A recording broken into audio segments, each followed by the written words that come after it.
Hello friends, welcome to the Beauty Layer. Friends, आज आपण या व्हिडिओमध्ये पाहणार आहोत ब्रायडल मेकअप. फ्रेंड्स, तुम्ही जर आपल्या चॅनलला सबस्क्राईब केलेलं नसेल तर प्लीज या चॅनलला सबस्क्राईब करा, बेल आयकॉन दाबा, म्हणजेच असेच नवनवीन व्हिडिओचे अपडेट तुम्हाला रोजच्या रोज मिळत राहतील. तर चला आपण करू या व्हिडिओला सुरुवात. व्हिडिओमध्ये पहिल्यांदा आपण लेन्स अप्लाय करून घेतलेले आहे. लेन्स नंतर आपण चेहऱ्यावरती सिरम अप्लाय करून घेतलेले आहे. तुम्ही कोणत्याही ब्रँडचे सिरम अप्लाय करू शकता. सिरम नंतर आपण अप्लाय करतो ते म्हणजेच मॉइश्चरायझर. मॉइश्चरायझर हे तुमच्या स्किन टाईपनुसार तुम्ही मॉइश्चरायझर अप्लाय करू शकता. मॉइश्चरायझर अप्लाय करून झाल्यानंतर 2 मिनिट थांबायचं आहे. त्यानंतर आपण अप्लाय करतो ते म्हणजेच makeup base.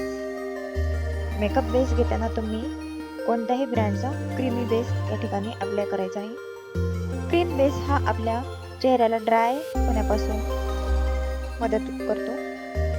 Cream base use केल्याने आपला चेहरा जास्त ड्राय दिसत नाही.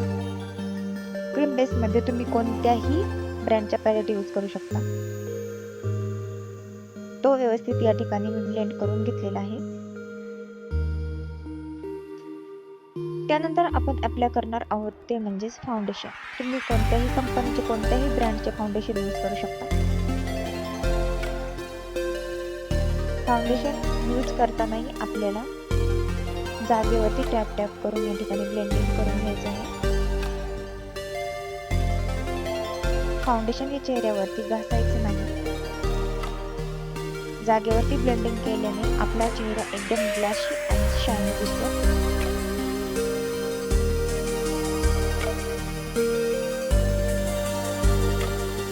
पूर्ण चेहऱ्यावरती फाउंडेशन अप्लाय करून झाल्यानंतर मी या ठिकाणी हायलाइट एरियावरती कन्सिलर घेत आहे. तुम्ही कोणत्याही कंपनीचे कन्सिलर घेऊ शकता. कन्सिलर हे आपल्याला नोजवरती, त्याचप्रमाणे आय सर्कल असतील तर आय सर्कल वरतीही कन्सिलर हे यूज करायचं आहे. ते व्यवस्थित ब्लेंडिंग करून झाल्यानंतर मी या ठिकाणी लिक्विड ब्लश घेतलेला आहे. लिक्विड ब्लश हे पण तुम्हाला ब्लेंडरने ब्लेंड करून घ्यायचं आहे.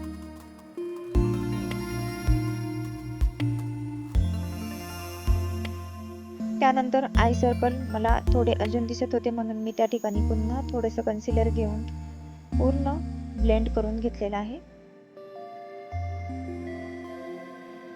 ब्लेंड करताना आपल्याला जागेवर ब्लेंडिंग करायचं आहे.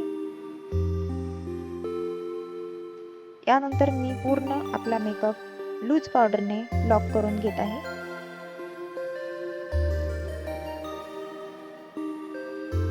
लूज पावडर अप्लाय करतानाही आपल्याला टॅप टॅप मोशन मध्येच लावायची आहे. आपल्याला पावडर ही चेहऱ्यावरती स्पंज घासायचा नाही.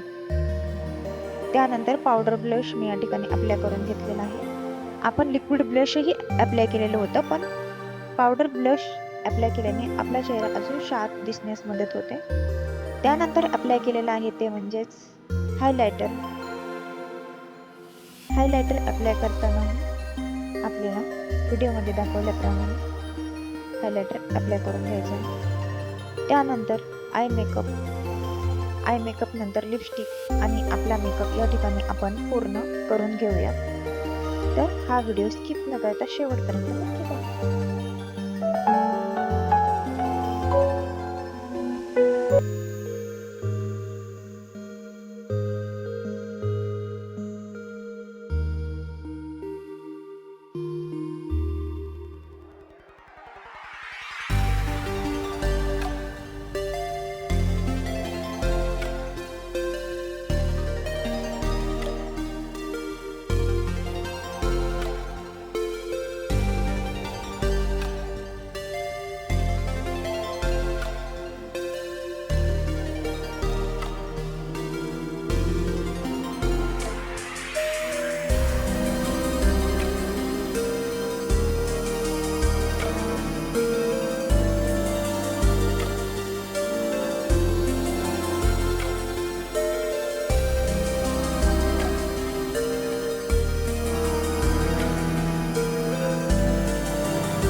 अशा प्रकारे आपण हा मेकअप या ठिकाणी कंप्लीट केलेला आहे. हा मेकअप तुम्हाला कसा वाटला हे कमेंट्समध्ये नक्की सांगा. आवडला असेल तर व्हिडिओला लाईक करा, चॅनलला सबस्क्राईब करा आणि बेल आयकॉन दाबायला अजिबात विसरू नका. म्हणजे रोजचे अपडेट तुम्हाला रोज मिळत राहील. तर भेटू पुढच्या व्हिडिओमध्ये.